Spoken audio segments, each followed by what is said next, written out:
Salam değerli abituriyentler. Bugün fizikadan təkrar kampımızın 8-ci günüdür. Bugün 2023-cü ilin qəbul suallarının izahına baxacaq. Birinci cəhddə düşmüş suallar. Qeyd edim ki, bu suallarda hansı sualda səhv edirsinizsə, həmin mövzunun nəzəriyyəsini təkrar edirsiniz. Gəlin onda videoya keçməzdən əvvəl videomu bəyənib kanalıma abunə olmağı unutmayın. Gəlin videomuza başlayaq. Bir nömrəli sualda mənə deyir ki, amper vurulsun kökün altında Henry bölü Farad ifadəsi ilə hansı fiziki cəmiyyət vahidinə uyğundur? Uşaqlar, amperi olduğu kimi saxlayaq. Henry induktivliyin vahididir.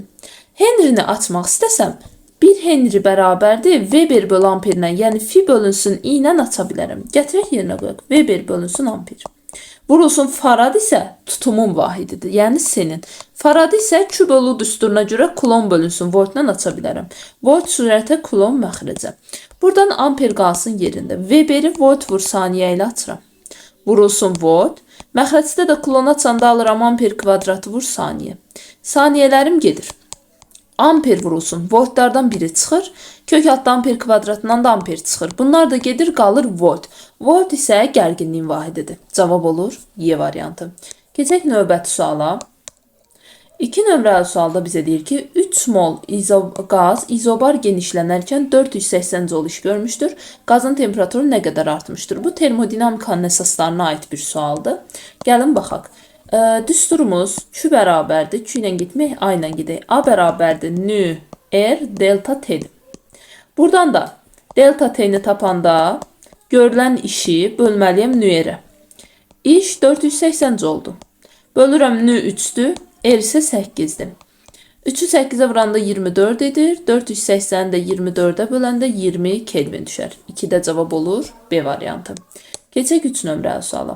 Konturdan keçən maqnit selinin zamanda asıllıq qrafiki verilmişdir. Hansı qrafik konturda yaranan induksiya heqinin modulunun zamandan asıllığına uyğundur? Baxın uşaqlar, fidən zamana görə törəmə alanda bizə E heqini verir. İndi ikinci qrafikinə fikir verin. Fi sabit ədəddir.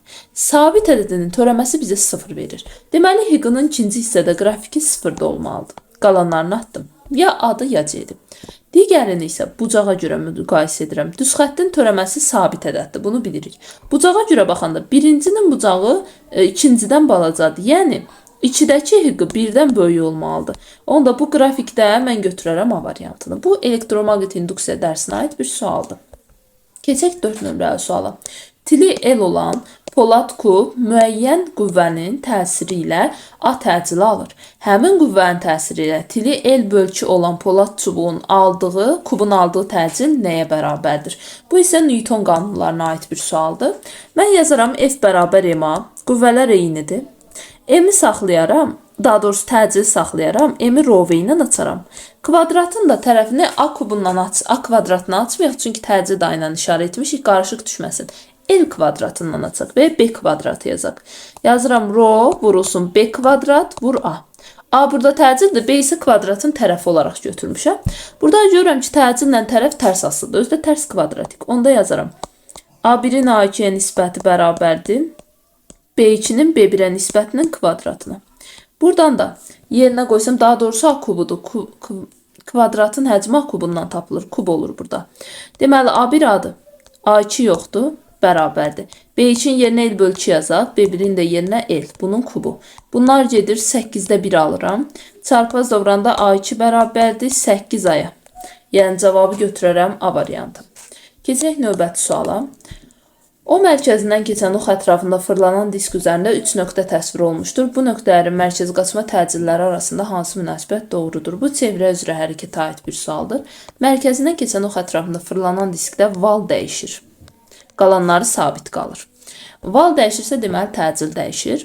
Yazaram, məsələn, A bərabər omega kvadratı R. Omega sabitdir, bu zaman təcil radiusdan düz asılı olur. 1 ilə 2-nin məsafəsi eyni olduğu üçün 1 ilə 2-nin təcili bərabərdir. 3-ün məsafəsi bunlardan böyük olduğu üçün 3-dəki təcil də A1 ilə A2-dən daha böyük olur. Yəni, cavabı götürürəm B variantı. Val dəyişir, qalanları sabit qalır. Keçək 6 nömrəli suala. Qapalı qabdakı buxarın sıxlığının temperaturdan asıllıq qrafikinin verilmiş hisslərində buxarın kütləsi üçün. Uşaqlar, fikir verirsə qapalı qabdır. Yəni hər iki prosesdə V konstantdır. V konstant olanda Əgər sıxlıq asılı deyilsə, bu doyunmayan buxardır. Yəni ideal qazdır. İdeal qazda kütlə onsuz da dəyişmir heç vaxt. Yəni 1-2 hissəsində dəyişmir. 2-3-də isə 2-3 hissəsində isə nə vaxt kvadratikası var? Doyan buxarda. Doyan buxarda isə buxarın kütləsi həcm sabitsə temperaturla düz asılır. 2-dən 3-ə temperatur azaldığı üçün buxarın kütləsi də azalmalıdır. Yəni cavabı götürərəm D variantı. Bu isə doyan-doymayan buxara aid bir sualdır. 7. Reaksiyada çatışmayan hissəcik hansıdır? Bu atom nüvəyə aiddir. Sağ tərəfdə baxıram ki, Z kütlədə yük ədədi 80-dir. Sol tərəfdə də 80-dirsə bu x 0-dır burada. Yuxarı 199-dur. Burada isə 198 verib. Biri çatmır. Onda bura əlavə edirəm. X01. Bu da nədir? Neutrondur da. N01. Cavabı götürürəm Y variantı. 8. Verilmiş kütləli ideal qazın təzyiqinin mütləq temperaturdan asılılıq qrafikinə əsasən bir halından 2 halına keçdikdə. Baxın. Qrafikdə verilənlərin nisbəti həmişə tangens alfa olur. P bölü T'yə tangens alfa deyirəm. Yazıram düsturu. PV bərabərdir nÜRT. Buradan həcmi istəyir. Həcmi tapıram. nÜRT bölünsün P. P bölü T əgər tangensdirsə, T bölü P 1 bölü tangens olur. Yəni, nüer bölünsün tangens alfa olur. Həcm bucaqla tərs asılı olur. 1 vəziyyətində bucağıma baxıram, bir də 2 vəziyyətində baxıram. Görürəm ki, 1-dən 2-yə gələndə bucaq neynir? Azalır. Əgər bucaq azalırsa, deyərəm həcm artır. Həcm artırsa, M bərabər ρV-yə görə özü deyil verilmiş kütləli. Yəni, kütlə dəyişmir. Həcm artırsa, onda sıxlıq azalmalıdır. Yəni, cavabı götürərəm Y variantı. Keçək 9 nömrəli suala. Blok vasitəsilə cismi bərabər sürətlə yuxarı qaldırdıqda tətbiq olunan F qüvvəsi hansı ifadəyə təyin olunur? Bu çox sadə sualdır. Blok tərpənən blokdursa F nəyə bərabər olur həmişə? mg bölü 2-yə, çünki tərpənən blok qüvvədə 2 dəfə qazanc verir. Ona görə cavabı götürürəm C variantı. 10. Elektron bir cins elektrik sahəsinin qüvvə xətləri istiqamətində sahəyə daxil olur. Elektronun impulsu. Tutaq ki, elektrik sahəsinin qüvvə xətləri bu şəkildə yönəlib. Bu elektrik yükünə aid sualdır. Və elektron mənfi yüklüdür. Sahə istiqamətində əgər daxil olursa, müsbət yükə sahə istiqamətində qüvvə təsir edir, mənfiyə isə sahənin əksinə. Qüvvə və əgər sürət əks istiqamətdədirsə, bu bərabər yavaşlayan hərəkət etməlidir. Yavaşlayan qrafik olaraq da C-ni götürərəm. Cavab olar C variantı. Sonra 11. Deyir ki, cəryanlı 3 düz naqildən hansılar bir-birini itələyir? Cəryanlar eyni istiqamətdə olanda bir-birini cəzb edirlər. Əks istiqamətdə olanda isə bir-birlərini itələyirlər. İndi mən burada baxıram ki, itələməsi üçün deməli əks istiqamətdə olmalıdır. 1 ilə 3. Bir də 2 ilə 3-ü götürə bilərəm. Yəni cavab A-dır. Bu da maqnit sahəsinə aid bir sual idi. Keçək 12. Kütləsi 4 kiloqram olan cisim 10 Newton dartı qüvvəsinin təsiri ilə üfüqi səth üzərində hərəkət edir. Cisimlə səth arasındakı sürtünmə məsafəsi 0,4-dür. Hansı qrafik cismin sürətin proyeksiyasının zamandan asılılığını ifadə edir? Gəlin birinci sürtünmə qüvvəsini tapaq mg ilə. O da bərabərdir. Deməli, m 0,4-dür. M 4-dür, J də 10-dur. Bunu 16 tapıram və görürəm ki, sürtünmə 16-dır, dart 10-dur. Yəni, sürtünmə dartıdan böyükdür. Əgər sürtünmə dartıdan böyükdürsə, cisim bərabər yavaşlayan hərəkət etməlidir. Yavaşlayan grafikini saxlayıram, qalanları getdi. Və şəklə baxanda görürəm ki, sürət x ox istiqamətdə olmalıdır. Ona görə cavabı götürürəm B variantı. Bu da sürtünmə qüvvəsinə aid bir sual idi. Keçək 13 nömrəli suala. Sxemi təsvir edilmiş dövrədə K açarını qapadıqda ampermetr və voltmetrlərin göstərişləri. Baxın uşaqlar, birinci növbədə K açarı açıqdır. K açarı açıq olanda, bu zabit cərəyana aid bir sualdır. K açarı açıq olanda, baxın, bu formadadır dövrə. Fikir verin. Burada birinci halda voltmetrin ölçdüyü müqavimət yalnız R-dir. Ampermetrin ölçüsü isə dövrənin ümumi müqavimətidir. Bu ikisi ardıcıldır, paraleldir, R bölü 2-dir. Üstə gəlirəm bu R müqavimətini. Bu mənə verir 1,5 R. Birinci halda baxın budur.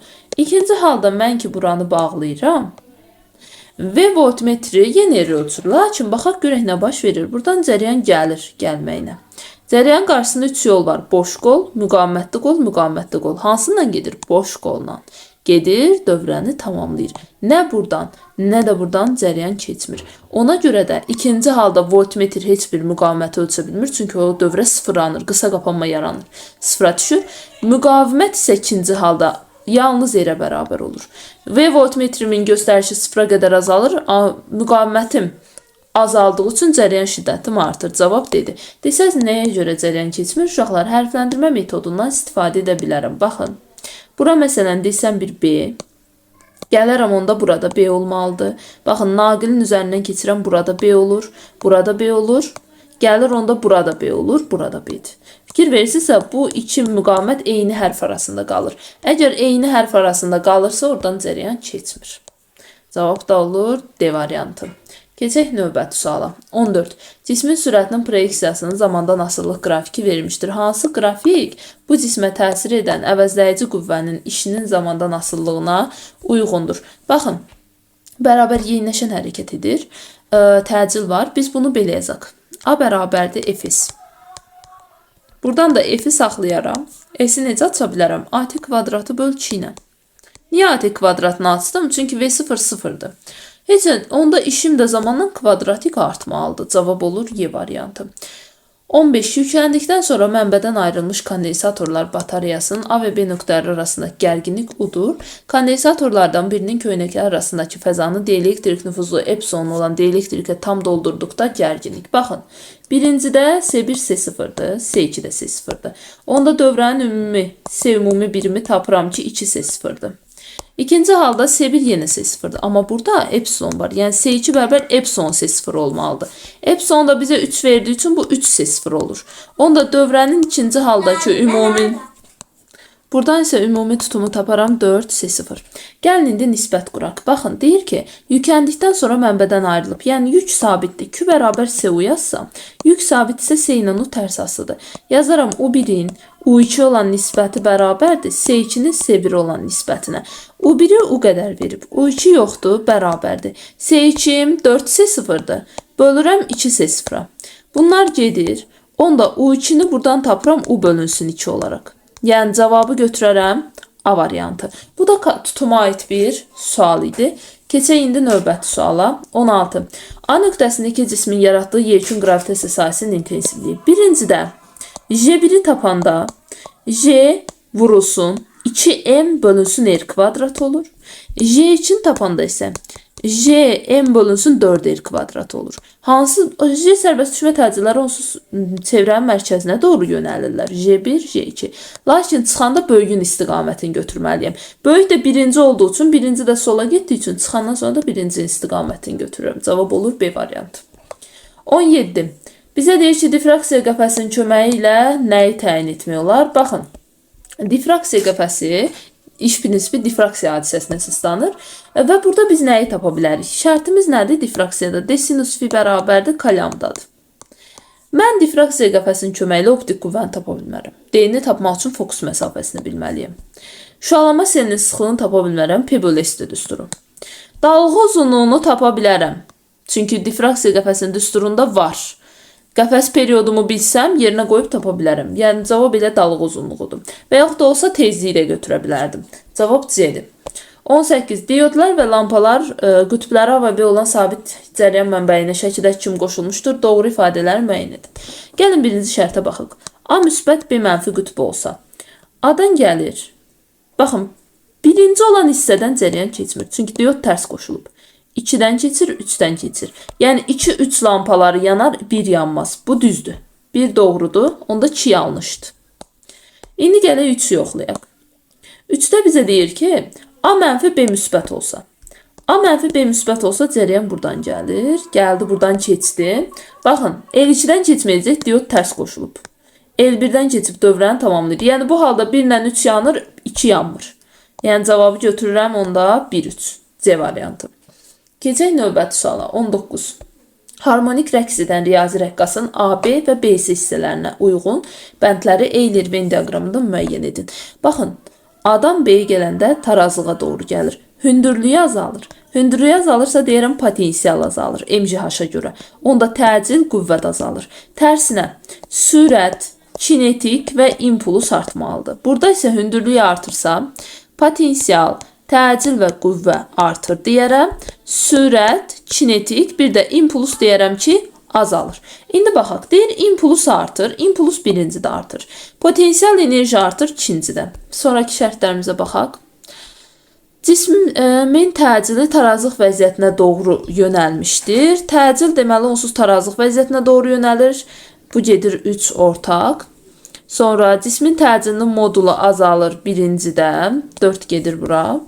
Sonra deyir cisim bir tam rəqs ərzində getdiyi yolun 4də 1 hissəsini gedir. Bu da ortaq gedir. Çünki hər birində 4də 1-ni gedir. 1, 4, 3, 5, 2 olmalıdır. Cavabı götürərəm B variantı. Bu da mexaniki rəqslər və dalğalara aid bir sual idi.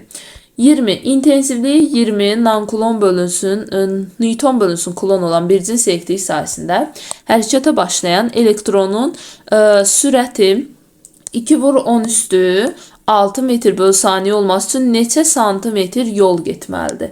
Mən bunu yazacağım ki, F bərabərdir QY, QY-ni də MA-ya bərabər edəcəm. Buradan Q-nü NY ilə açacağım, vurulsun Y. Bərabərdir M vurulsun. A-nı isə mən necə açacağım? Baxın, S-in düsturu var. V kvadrat bölünsün K yazacağım. Və buradan da V0 kvadrat bölü K yazacağım. Mən buradan A-nın yerinə V0 kvadrat bölünsün Ks qoyacağım. Onda buradan alıram belə. Əslində elektronun son sürəti 2-dir. Əgər hərəkətə başlayıbsa başlanğıcı 0-dır. V'dir bu. Onda yazarım mv kvadrat bölünsün Ks. Buradan n onsuz 1'dir. Məndən də nə istəyir? Nə qədər yol getməlidir? S-i. S-i tapanda mən alacağım mv kvadrat bölünsün 2y böyük y. Bərabərdir. Gətirək yerinə qoyaq. M bölünsün y əgər 2-dirsə, y bölünsün m-in də yerinə. Onda mən qoymalıyam 1 bölünsün 2. Yəni məxrəcə düşəcək. 2 vurulsun 2 vur 10 üstü 11. Vurulsun y-ni mənə verib 20. V kvadratımda 4 vur 10 üstü 16, 12 edəcək. Bundan bu gedir. Qalacaq deməli nə? 2 vur 10 üstü 12'lər də gedəcək. 0,5 metr və yaxud da 50 santimetr. Cavabı götürəcəm C variantı. Keçək növbəti suala. 21. Hansı halda cismin yerə nəzərən potensial enerjisi sabit qalır? Kinetik azalır. Potensial enerjinin sabit qalması üçün hündürlük dəyişməməlidir. Kinetikin azalması üçün də sürət azalmalıdır. Əgər bərabər sürətlə hərəkət edirsə, kinetik dəyişməz. Sərbəst düşəndə hündürlük azalır. Potensial azalar, kinetik artar. Bu da deyil. Üfüqi istiqamətdə bərabər yeniləşən hərəkət. Üfüqi istiqamətdə bəli, hündürlük dəyişmir, burada qalır da cisim ya sağa ya sola gedir. Sadəcə yeniləşən hərəkətdə sürəti artır, kinetik onda artmalıdır. Üfüqi istiqamətdə yavaşlayanı götürərəm. Potensial dəyişmir, sürət isə azaldığı üçün kinetik də azalmış olur. Cavab olur D variantı. Keçək növbəti suala. 22. Hansı qrafik verilmiş metal üçün fotoeffektin qırmızı sərhədinə uyğun dalğa uzunluğunun düşən işığın dalğasından asıllığını ifadə edir? Asılı deyil. Lambda max minimum yalnızca çıxışdan asılıdır. Qalan heç nədən asılı deyil. Fotoeffekt qanunudur bu. Cavab D. Keçək növbəti suala. 23. Alfa hissəcik intensivi xətlər istiqamətdə bir cins elektrik sahəsində 10 volt potensiallar fərqini keçdikdən sonra intensivi xətlərdir. İntensivi xətlər istiqamətində alfa zərrəcik müsbətdir. Daxil olursa, qüvvə də bu istiqamətdə gedir. Yeniləşən hərəkət etdiyi üçün kinetik artmalıdır. Nə qədər artar desə əgər, baxıram ki, elektron volta görə potensial tapaq YU-dan, daha doğrusu kinetiki tapaq. Y kinetik bərabərdir YU-dan.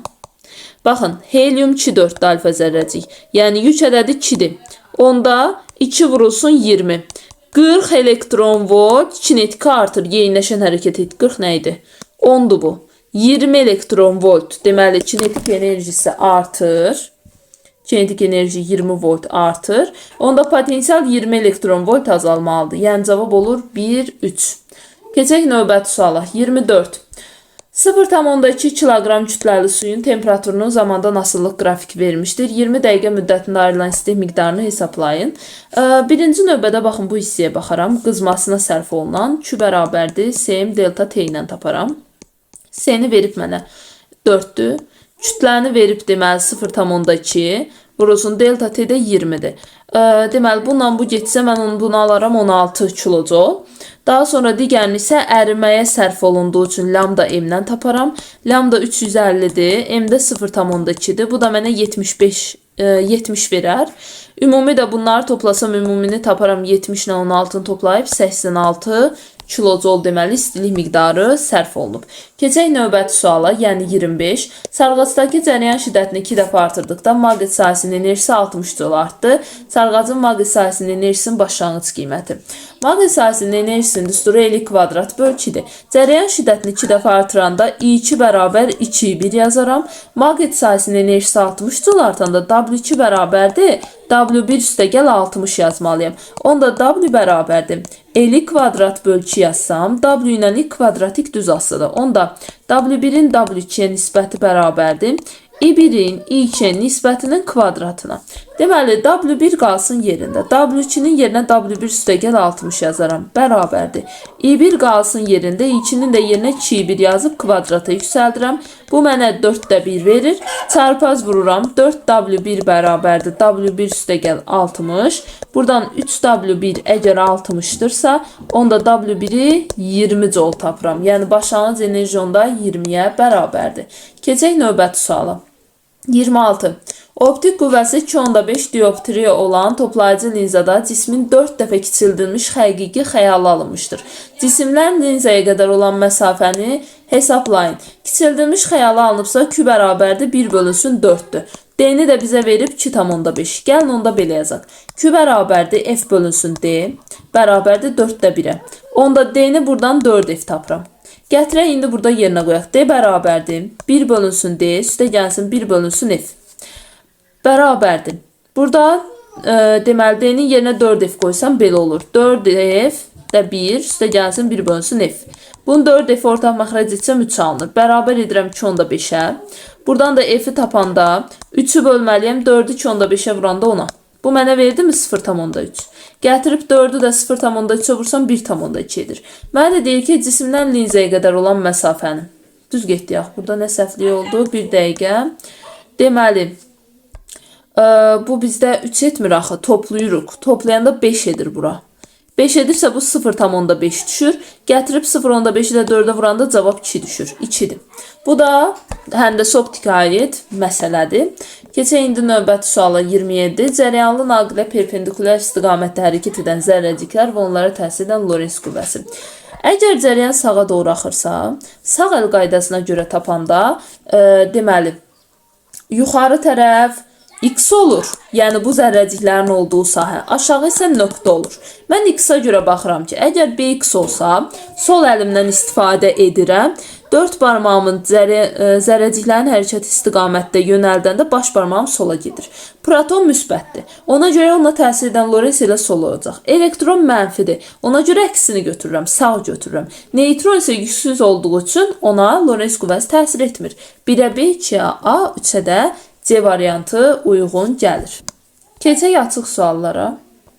28'də bizə deyir ki, hava ilə doldurulmuş şar su ilə dolu dərin qabın dibinə iplə bağlıdır. İpi kəsdikdə şar suyun səthinə çatana qədər nə cür hərəkət edər? Əvvəla bu şar sükunətdədir. Mən bu ipi kəsibdim, hərəkətə başladısa sürətini artırır, yəni yeyinləşən hərəkət edir. Bunu bildik. Bəs yaxşı, bunun təzyiqi necə dəyişər? Uşaqlar, mən bunun təzyiqinə baxıram P bərabər ρh-a görə. Baxın, bu suyun səthinə çıxdıqca üst səviyyədən olan hündürlüyü azalır. Hündürlüyü azalırsa təzyiqi də azalır. Təzyiq azalırsa, onda mən yazaram ki, PV bərabərdir nÜRT. Baxın, buradan bizə deyir ki, T konstantdır. Əgər təzyiq azalırsa, həcm artır. Həcm artırsa, F Arximet bərabərdir Romayi və Batanjeyə görə. Həcm artdısa, onda Arximet də artmalıdır. Bizə deyir ki, çatana qədər nə cür hərəkət edər? Əvəzləyici qüvvəni taparam. Aşağıya MJ-dir, yuxarıya da F Arximetdir. Bu zərrəcik yuxarıya doğru yeyinləşən hərəkət edirsə, təcil də yuxarıdır. Onda əvəzləyici qüvvəni tapanda F əvəzləyici bərabərdir. F Arximetdən MJ-ni çıxıram. İndi mən burada Arximedim artdı. Arximed artdısa əvəzləyici qüvvəm də artır. Əvəzləyici artırsa F bərabər MA-ya görə təcil də artmalıdır. Onda mən deyərəm ki, artan təcillə yeyinləşən hərəkət edir. Artan təcillə yeyinləşən hərəkət edir. Bu şəkildə həll edə bilərik. Keçək növbəti suala. 29. Müqavimətləri 50, 150, 200 ohm olan rezistorlar şəkildəki kimi cərəyan mənbəyinə qoşulmuşdur. 5 saniyədə ayrılan istilik miqdarı. Gəlin birinci dövrənin ümumi müqavimətini tapaq. 1 ilə 2 ardıcıldır. Ona görə ardıcıl birləşimi ilə tapaq. R1 vur R2 bölünsün. Daha doğrusu R1 üstə gəl R2 ilə tapıram. Bərabərdir. Bunlar edir 200.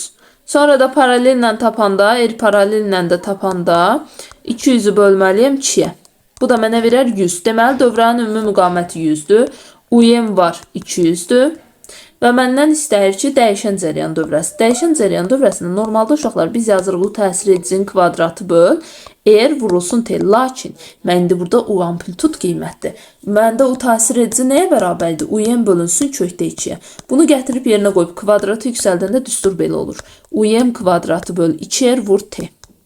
Buradan da yerinə qoyanda 2'nin kvadratı 4 vur 10 üstü 4 yazaram. T zamanın yerinə 5 yazaram. 2R'in də yerinə 200 yazaram. Buradan da elə bu ikisi 20'dir. Bununla gedir. Onun kubu düşər. Yəni bu da mənə 1000 joule verər. Cavab olur 1000 joule. Keçək növbəti suala. Görək nə deyir? 30'da deyir, cismin sürətinin proyeksiyasının zamandan asıllıq qrafiki verilmişdir. Hərəkətin ilk 9 saniyəsində cismin yer dəyişməsi modulunu hesablayın və yer dəyişmənin proyeksiyasının zamandan asıllığını çəkin. Gəlin 3 saniyə anında tapaq. T bərabər 3'də. Figurun sahəsindən S bərabərdir 2'də 1 vurulsun. Baxın bu 3 bucağımın sahəsi. 6 vurulsun 3. Bu mənə verir 9 metr. İkinci halda T bərabərdir 6 saniyə üçün tapanda yenə S bərabərdir. Baxın bu balaca hissəni tapıram. Amma burada mənfi söhbəti var. 2'də 1 vur, 3 vur, mənfi 6. Bu da mənə verir mənfi 9 metr. Sonuncu T bərabər 9 anında da yenə S'i tapanda bu balaca 3 bucağı tapıram. S bərabərdir 2'də 1 vurulsun, 3 vurulsun, mənfi 6 yenə. Bu da mənə mənfi 9 verir. Mənim ümumi yer dəyişməm mənfi 9 olacaq və mən bunu əgər qrafikdə çəkmək istəsəm, baxın belə bir form alacaq. S'in T'dən asıllığı. Birincidə qrafik necədir? Yavaşlayandır da, onu da belə çəkəcəm. İkincidə yeyinləşəndir qrafikin, baxın bu şəkildə. Üçüncüdə isə yenə yavaşlayandır, baxın belə. Burada da yenə qiymətlərimi qoysam, burada müsbət 9 olacaq. Buraya uyğun gələn yer dəyişmək isə mənfi 9 olacaq. Y3'də mənim yer dəyişməm mənfi 9'a bərabərdir. Bu şəkildə misalı həll edirik.